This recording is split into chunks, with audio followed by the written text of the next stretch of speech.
So welcome everybody who's joined us today for this day lecture with Cassandra Pybus. I would like to begin first with an acknowledgement of country, and I would like to acknowledge the land of the Darug Nation and pay my respects to elders past, present and emerging. So today we have Cassandra Pybus, and she'll be talking about Truganini, Journey Through the Apocalypse. Cassandra is an award-winning author and a distinguished historian. She is author of 12 books and has held research professorships at the University of Sydney, Georgetown University in Washington, DC, the University of Texas and King's College London. She is descended from the colonist who received the largest free land grant on Truganini's traditional country of Bruny Island. Cassandra has also been awarded the Centenary Medal in 2001 for outstanding contribution to Tasmanian and Australian literature and education. In 2020, she was shortlisted for the Non-Fiction Book Award at the Queensland Literary Awards and also for the Non-Fiction Prize at the 2021 Indie Book Awards with her book Truganini. Please join me in virtually welcoming Cassandra Pybus. Thanks very much. I'm delighted to be talking to people who are interested in history. I'm delighted to be talking about Truganini in the week of reconciliation, because truth-telling, as the Indigenous people tell us, is very important. And before I start talking, I need to acknowledge that I'm on Bundjalung country. I'm usually on Palawa country in Tasmania, but today I'm speaking to you from Bundjalung country, and I wish to acknowledge that this is country that has never been ceded, and acknowledge the elders of the Bundjalung people, past and present, and those emerging. Okay, so now I wanted to explain that I've been about 30 years thinking about this book. My first book, Community of Thieves, came out 30 years ago, and it dealt with my ancestors, my settler ancestors, and their relationship with their closest neighbour, George Augustus Robinson, who you'll be hearing a lot about in my talk. And I was astounded when I first started doing some research into my own family when I moved back to Tasmania 30 years ago, to discover that my family, as has just been noted, took up this massive land grant on Bruny Island at the time that Truganini was still living there. And later in life, they were interviewed by a British amateur ethnologist who was trying to collect first-hand accounts of the now supposedly extinct people of Tasmania. They remembered Truganini, and their parents talks about Truganini walking across their property on Bruny Island, and how they would give her tea and sugar and damper and, you know, be nice to her. And the idea that it was her property and not theirs, I think would never have entered their heads. You know, kind of irony that has played on my mind all my adult life, I guess. And we waited for a long time, although I wrote a bit about Truganini in my first book. I waited a long time for her story as the person whose life kind of bookended a genocidal destruction of the Aboriginal people of Tasmania to be written by a First Nations person, and it wasn't. And I think that's partly because there's a real hesitancy around Truganini in the First Nations communities, because she's famous for having died, for having been the last, and that because she's not the last, and because she's famous for ringing down the curtain on the First Nations of Tasmania. Of course, their descendants and other people in other First Nations don't like that narrative. And so I wanted to be very clear that that's not a narrative that I'm telling and that I have any investment in at all.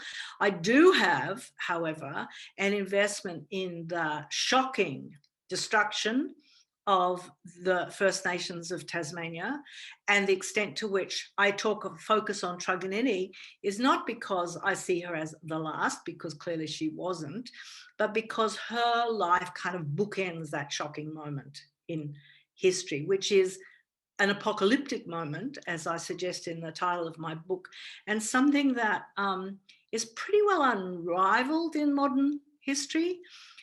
You'll find that historians and writers who are interested in historical subjects in the rest of the world all know about Truganini, and they all know about what happened in Tasmania, and they see it as one of those things that they write about when it comes to extinction narratives and narratives about, you know, the destructive power of colonialism and so forth. And a lot of these narratives also hang on the idea of her being the last, which I, again, want to dispel. I mean, the thing is that it's one thing to say that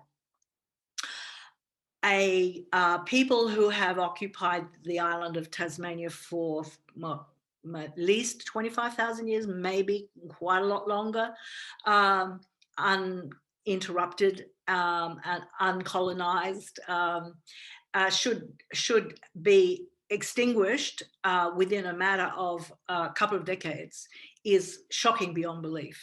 No? And yet it isn't beyond belief for Tasmanians, because we all grew up with this notion that they were so primitive, so kind of, unlike us, unlike modern man, in fact, that they were seen as some kind of link between Neanderthal man and modern man, that they couldn't possibly have survived. So of course they were all gone. But, you know, that's a very convenient narrative. And one of the things that I wanted to do in recovering the lives of those last tribal people whose lives were closely documented by George Augustus Robinson, to show how clever they were, how adaptable they were, how they negotiated this terrible moment in history, which meant that everything that they knew and everybody they loved was disappearing, was being destroyed. And Truganini is probably the most successful of those people in terms of the way in which she was able to negotiate this extraordinary apocalyptic moment where she lost all of her family and she lost her land and she lost her sense of belonging and being part of a culture and everything that made her who she was. But nevertheless, she managed to find another kind of way to be in the world without sacrificing her dignity, without sacrificing her cultural beliefs, without sacrificing her feistiness. She's very feisty. And, you know, she's worth celebrating for that alone, but she's a hugely significant figure, I think, in Australian history, and needs to be recognised as somebody who has a life, a remarkable life. I mean, she lives to be nearly 70 years old, and in the first half of the 19th century, not very many women did live that long. White women didn't live that long. She lives that long despite having contracted venereal disease, probably syphilis, at a young age, and having had sicknesses related to that, as well as surviving various bouts of influenza and measles, which carried off a lot of her relatives. And so luckily, of course, she developed some kind of immunity as a result of that, which means that she is able to live to what can only be described as a ripe old age. But in that process, she is very adept at negotiating the limited world that she finds herself in, and without surrendering her own dignity and her own sense of herself. It is remarkable. I mean, I've worked for many years in American slavery narratives, and I know, and also, you know, contact narratives with other Indigenous people, and I know that it is remarkable that she doesn't become somebody's servant, that she doesn't become somebody's slave, that she isn't somebody's attendant or creature, despite what they say about George Augustus Robinson. He's much more dependent on her than she is on him. And I can talk more about that a bit later. But the fact is that she never becomes a Christian. She makes no bones about that. She's not interested in Christianity. She doesn't become anybody's servant. She lives on her own terms, and she manages to make European people around her her servants. I mean, they look after her, they do her bidding. If they want something from her, this is in her later life, like they want her to sing in language or tell them stories or pose for photographs or paintings, she exacts something in return. You know, this is all of her interactions, even the ones that we first hear about when she's about 15 years old, are transactional. You know, I know that you want this from me, and so you will give me what I want from you, which is often commodities, alcohol, whatever. So that in itself is, you know, the fact that she dies in a house in Hobart, with having been visited by various gentlemen of Hobart who wanted to take their photographs with her or get stories from her because she's the last, and they're going to be able to monetize this and, you know, make big men of themselves because they said, oh, I was a friend of Truganini's and look, I've got a photograph to show for it. But the actual account of her death, which is given by Mrs. Dandridge, who looked after her in the last few years of her life, who was married to the man who had been the superintendent of the Aboriginal station at Oyster Cove, where she'd lived for 30 odd years. And that was in her traditional territory too. That was her country. She was living on country, which is another reason, I think, why she has such a successful long life. She doesn't sleep in the bed in the room. She sleeps on the floor with her dogs, various dogs, 2 or 3 dogs, you know, curled up around her on the floor. Sometimes the dogs might sleep on the bed, but she slept on the floor in front of the fire. And the last thing that Mrs. Dandridge hears her say is, "Riawara, catch me. Riawara, catch me." And what she's saying is she's calling out to the spirit of the Nuenonne people and the people of southeastern Tasmania, who is in some respects a malevolent spirit, but he's also the spirit who takes them away when they die to the rest of their kin. And she's already told Mrs. Dandridge that she's going to die soon, but she's waiting for her father to come.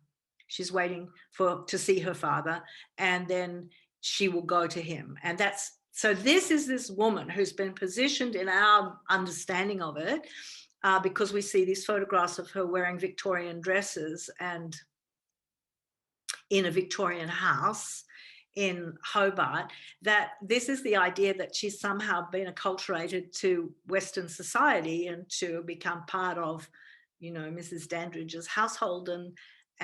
But this isn't so at all. I mean, she had no choice about being able to having to be moved into Hobart. She wanted to stay at Oyster Cove, but the government, you know, decided that they were still responsible for her, and that Mrs. Dandridge, or actually Mr. and Mrs. Dandridge, were going to look after her in a house in Hobart. And this way, the Dandridges got themselves a nice house in Hobart, which they couldn't otherwise have afforded. And then Mr. Dandridge died, and she was left with Mrs. Dandridge.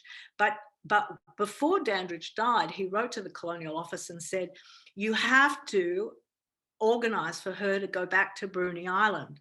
You have to have a boat that will take her to Bruny Island on a regular basis, because that's what she does. She has to go back to her country. And needless to say, that didn't happen. But it's to Dandridge's great credit that he tried to make sure that she could go back to country in the last couple of years of her life.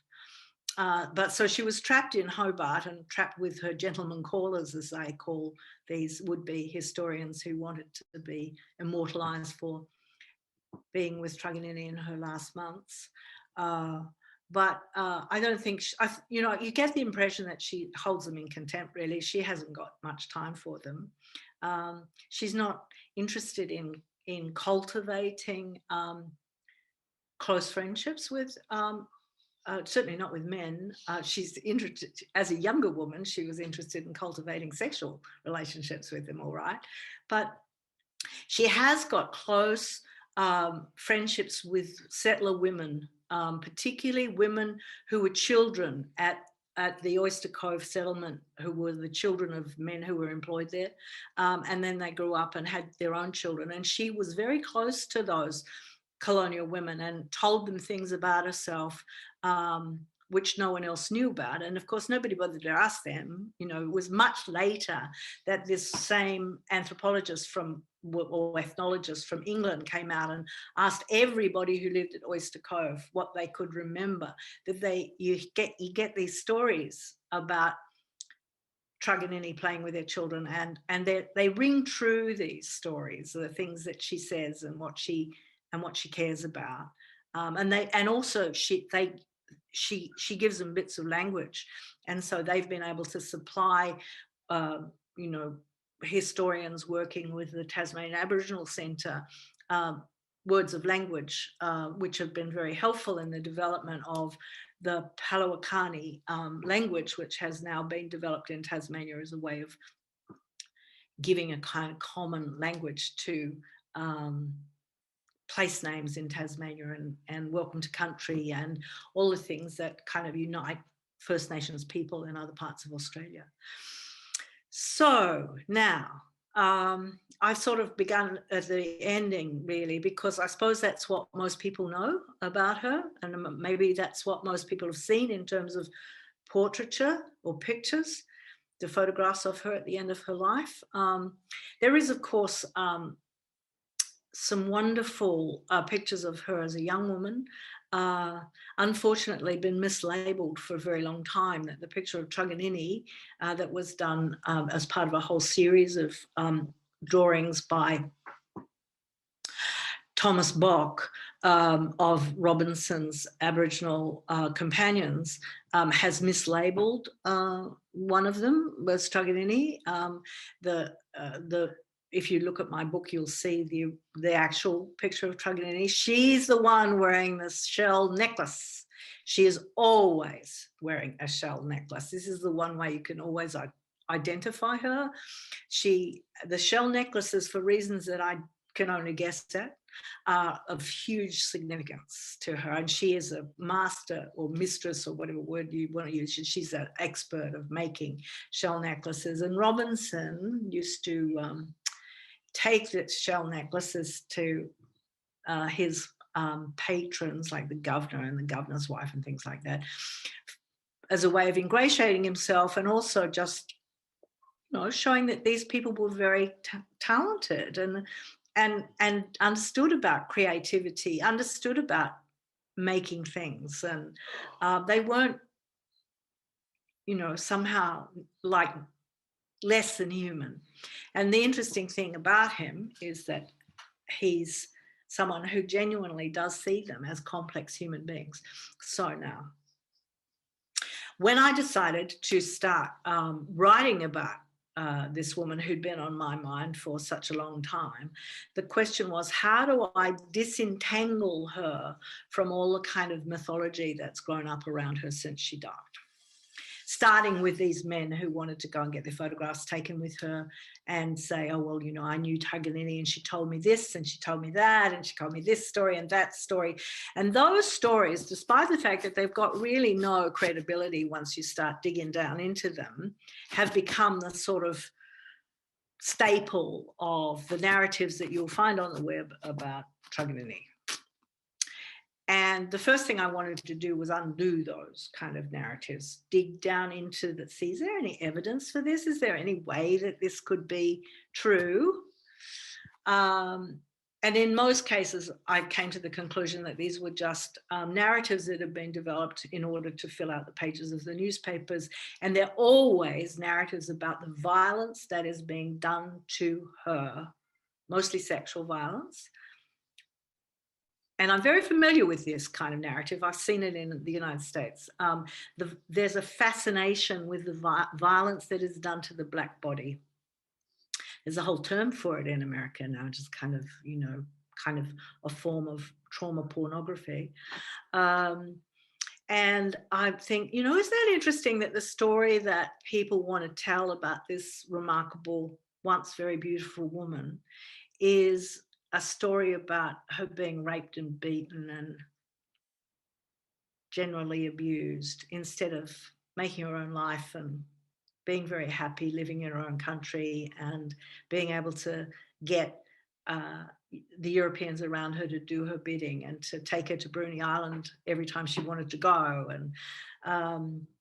and developing really good relationships with her settler neighbours on her own terms. So this is the story that I wanted to be able to recover. And I wanted to be able to say the only people whose stories I'm going to be accepting and writing about are the stories of people who saw her with their own eyes and heard her with their own ears and wrote it down at the time. Now, I did make an exception for the people who remembered things about her when they were talking to Ernest Westlake, who was the collector from the anthropologist from England. But there's a degree of authenticity to the memories of that. They're not constructed as narratives. There's a sort of, they remember bits and pieces, and they're often similar bits and pieces to what other people who remembered. So they have a legitimacy to me that made up narratives that were published in the newspapers don't have. And I think that otherwise it is accounts that were published in the newspapers at the time by people who had been witnessing the Truganini and her companions when they were in Hobart or when they were in Launceston. But the major source are the voluminous diaries of George Augustus Robinson, who was a neighbour of my great-great-great-grandfather and on Bruny Island, and he was the sort of self-appointed protector of the Aboriginal people of Tasmania. He persuaded the governor that he could conciliate the quite hostile clans of Aboriginal people in Tasmania and encourage them to accept the offer of the government to look after them in return for leaving their country and going to another part of Tasmania.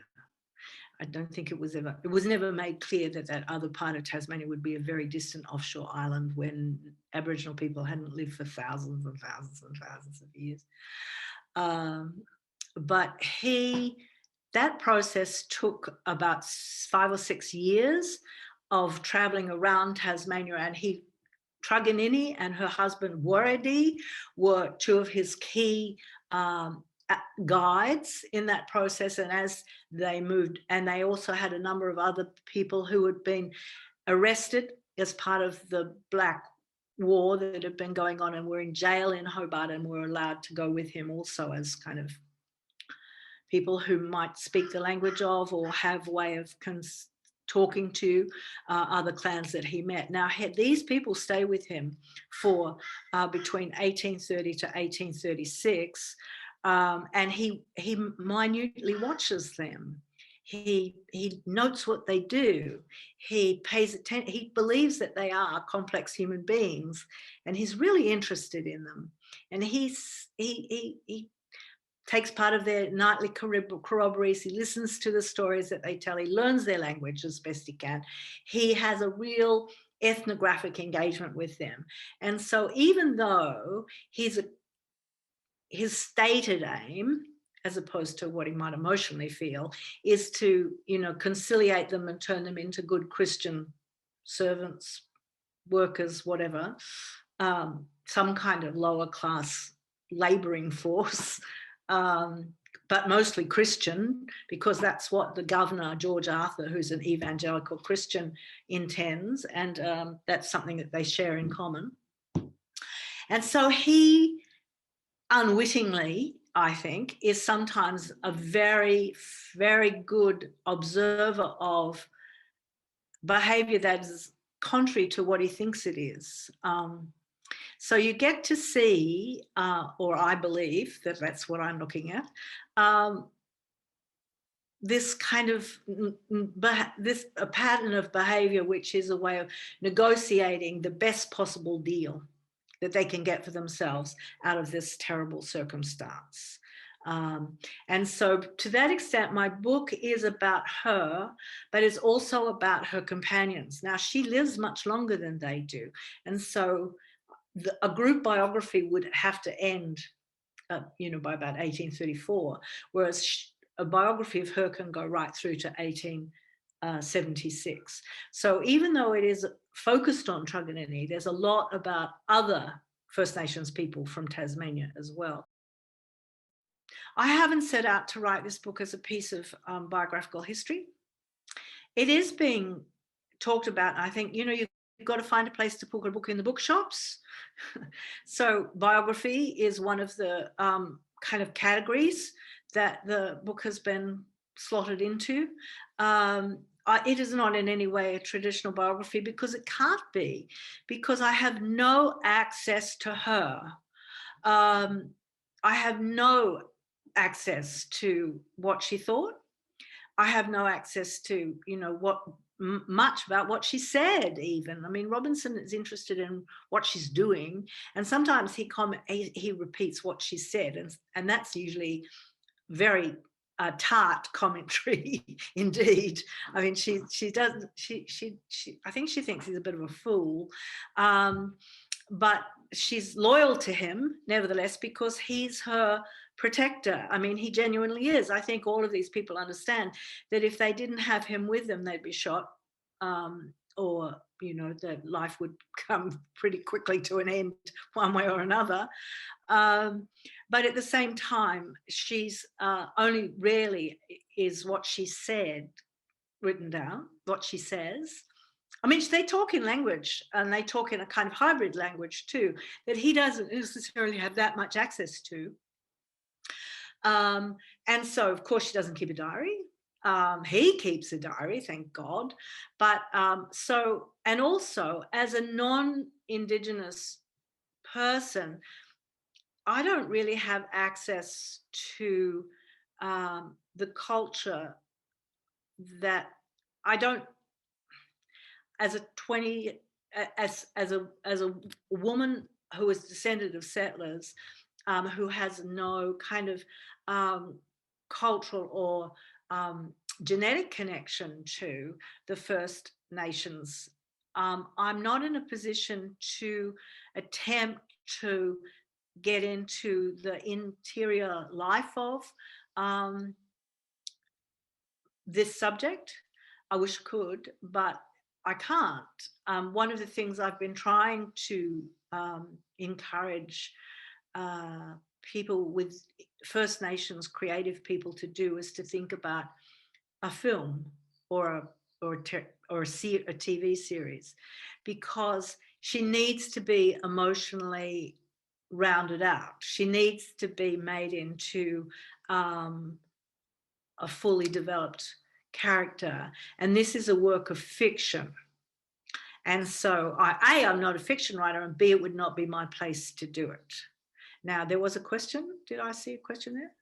Do you believe George Augustus Robinson genuinely looked after the Aboriginal people in his charge, or was he more concerned to better himself through his work as protector? Great question. The question, perhaps.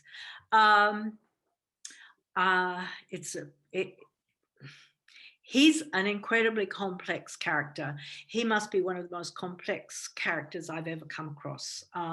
He's a genuinely good man who genuinely wants to protect the Aboriginal people whom he has respect for, whom he admires, whom in some ways, I think in the case of people like Waradi and Truganini and Kikatapolita, he really loves them. And he wants to protect them. But the other thing about him is he's come to the colony in order to better himself and to rise up the social ladder. And he understands that his success in conciliating the Aboriginal people of Tasmania, and this he soon learns means removing them also, is going to win him the kind of money, land, status that would be denied him as a simple tradesman in such a hierarchical colonial society. And so his best instincts, which are to do with protection and support and trying to get the colonists to see them as complex human beings and not some form of vermin that has to be exterminated. And that is how the colonists largely talk about them, is constantly being undermined by his need to prove himself and to climb up the social ladder, so that when he gets to a point that he claims that he's rounded up everybody, and they've all gone to Flinders Island apart from his own personal close friends, as he calls them, his sable companions, he then tries to work out how he can at least keep his promises to them, which is that he can still have a part of Tasmania where they can all live and hunt and carry out their normal way, nothing's normal anymore, their traditional way of life. And the governor puts a kibosh on that and says, no, you're all going off to Flinders Island. And that becomes a point in which they understand that he's betrayed them. And they never forgive him for it, basically. And so when he gets to Flinders Island, not only are they no longer his sable companions, no longer are they, going to invite him to come in. Well, he won't let them have corroborees anymore because the governor doesn't approve of it. He wants them to become Christians. And now they're, so now he's focused entirely on the idea that he's got this position, commandant, that nobody else would in his line would ever rise to that level in the colonial society. But he's got to make a success of what he's doing, and he's got to be able to prove to the governor that they're all turning into good Christians, and good Christian farmers, they can grow potatoes, they can cut crops. So he just makes it up, basically. He writes these reports about how they're growing wheat and reaping it and sowing vegetable gardens and making a sort of Elysian path, as he describes it, down to the shore, when she's going to have flower pots all the way around. So when the governor comes, which luckily the governor never does, he'll be able to see what good Christian potential members of the colonial society these people have turned into. Well, of course, they haven't done any such thing. And mostly what they're doing is getting sick and dying. And so when he realizes that it's quite possible that they will all die on his watch and he will be remembered for that, he then wants to go to Victoria and start again. And he wants to take them all with him. He tries really, really hard to take them all with him because he believes that if he can get them all, he thinks that it's being on Flinders Island that's making them sick, that they're grieving so much that it's making them sick. And if he took them so far away that they couldn't see the island of Tasmania on a clear day, where there are a lot of other First Nations people, despite the fact that they've got no connection to them whatsoever, then maybe they would be able to regrow their communities. Maybe they would be able to survive. I mean, he has good intentions. The problem is that the governor of New South Wales isn't interested in his good intentions, and neither is the governor of Tasmania. And so he really has to do the best he can. So he takes a handful, he takes 14 people, including, of course, Truganini and Moretti, with him. And this turns out to be a disaster because he then has to look after them and he then has to provide for them. He's got to feed them and clothe them. And they've not, basically their role in his life is to make money for him, not the other way around, not to, And so he abandons them. Again, it's a second betrayal. And a bitter one, and it ends up very, very badly. And he does very well out of it. Of course, he becomes a gentleman in England. He goes off to England, marries a gentleman's daughter, lives in a grand house, and he gives lectures to the Royal Society about the extinct people of Tasmania. He's got their skulls to show for it. He's got their necklaces and baskets to show for it. This is shocking, but his intentions were good. And when it comes to the colonial society, I would have to say George Augustus Robinson is about as good as you're going to get. And that's not saying much. Do you think the transactional nature of Truganini's communication was a reflection of her culture, or was it more individual to her? Hard to say. We know so little about the Tasmanian culture, but it would seem that the early colonists, well, the people who are most aware of the transactional nature of the people of southeastern Tasmania were the sealers and the whalers and transient convict workers. And they certainly had very transactional relationships with the people, but particularly the women. Okay, so that was the basis of the transaction, sex for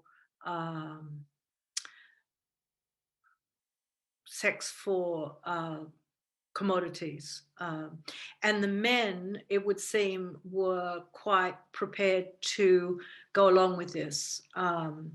Buredi, for example, his first wife was also someone who used to go off to the whalers when they came. The whalers come seasonally, you know, so that every whaling season when they come into Eventual Bay, the women would all go off and live with them.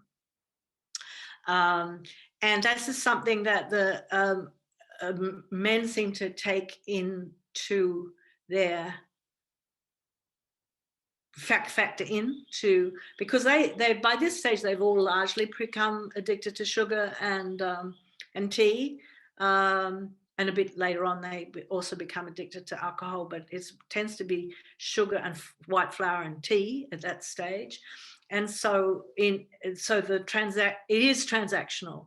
Now I think that she makes a kind of art form of it. I think it's something she learned at a young age. She was very beautiful.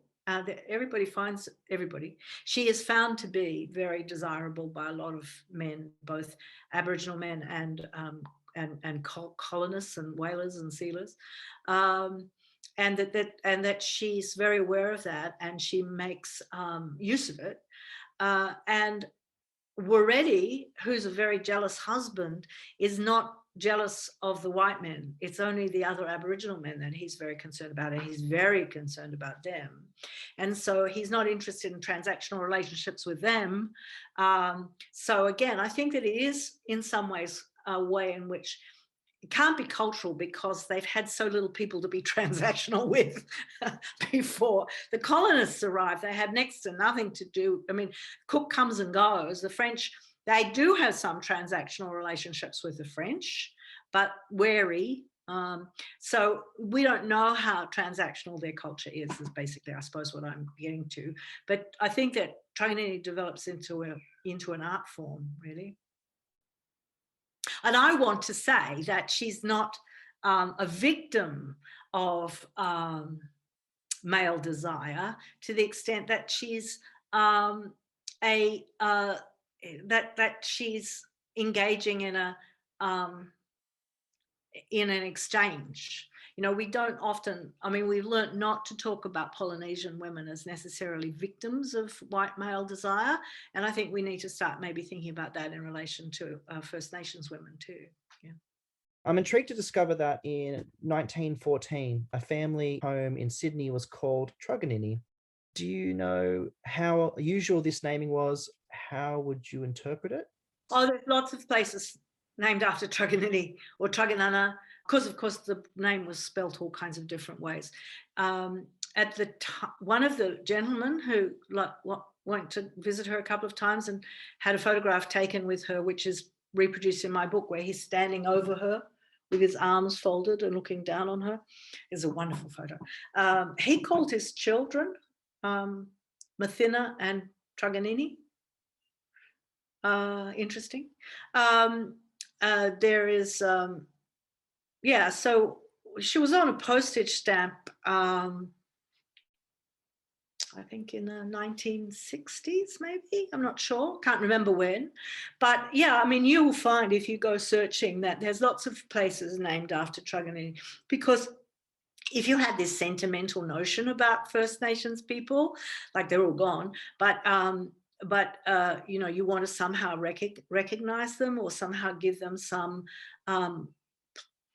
right to belong in Australia, you might name something after her or put some kind of memorial up to her, because she's the only one you know about.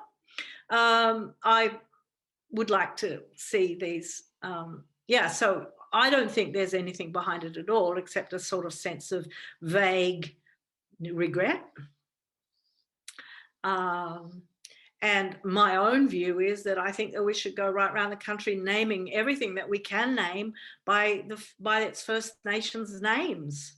And then something being called Truganini wouldn't look so strange, wouldn't stick out so much. Was Redmond Barry involved in a court case which involved Truganini, and what was the case about? He certainly was. And what you need to know is that when they went to Victoria and Robinson kind of abandoned them, a group of them, it included Truganini, a woman was known as Matilda, and two other men, three women, that's right, 3 women and 2 men. The men's names were Mulboyhina and Pive, or Tunuminawait, depending on which name you choose to use.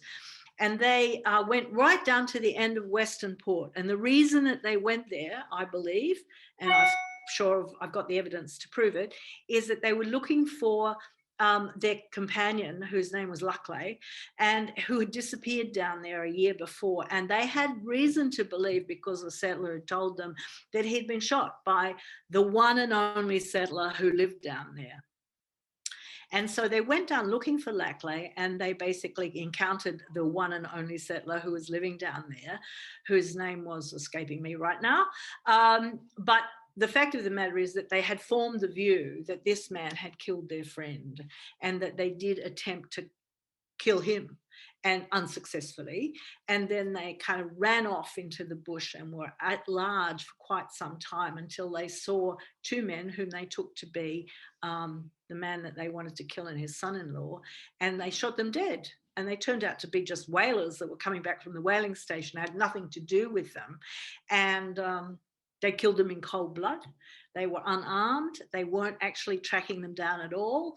And so this is a very difficult situation for these people to be in. They took months, well, nearly months, to find them and bring them to court. And the lawyer who was appointed to defend the men on this charge, well, all 5 of them actually initially on the charge of murder, but eventually it was only applied to the 2 men, was Redmond Barry. And he attempted to use the evidence that they weren't subject to the law. They weren't subject to the law of New South Wales, that they were, that didn't swim, actually, that argument. And he did put up a defense, but they had confessed on numerous occasions. They said, "Oh, we made a mistake. We didn't mean to kill him. We didn't mean to kill them. We meant to kill him." So, you're dealing in the mid-19th century with, the early 19th century with cold-blooded murder. It's very hard for there not to be a capital sentence. You get hung for stealing a horse. So it was interesting that Redmond Barry's defense was very much that these are Indigenous people. They're not subject to the same laws. They don't understand what is going on in the court.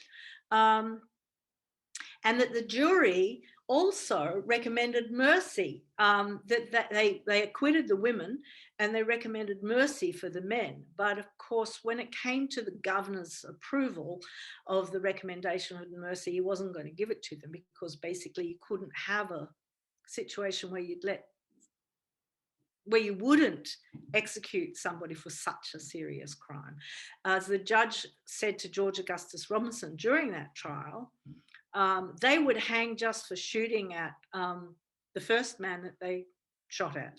Just attempting to shoot at him, attempting to kill him would have had them hung, let alone managing to kill 2 people that they had no gripe against at all. So yeah, Redmond Barry is right in the heart of that. And you can, if you're interested in Redmond Barry, you can read the quite detailed accounts of the trial. I do want to make the point that I began with, that we are, as historians and people who are interested in history, we are morally obliged to engage with retelling the colonial past. As somebody who's worked in colonial history across the globe, I'm very conscious of how Australia has really the great forgetting, you know, that how little Australians have been prepared to engage with the dark side of their history, that they've got this desire to be a sunny people who live in the most marvelous place in the world and are the richest country in the world just because of their well-being. You know, it's just luck. It's just one of the, we're the lucky. That's a misunderstanding of that term, by the way, the lucky country. The fact of the matter is we walk on stolen land. We stand on the shoulders of a people who have been systematically discriminated against in the cruelest possible way.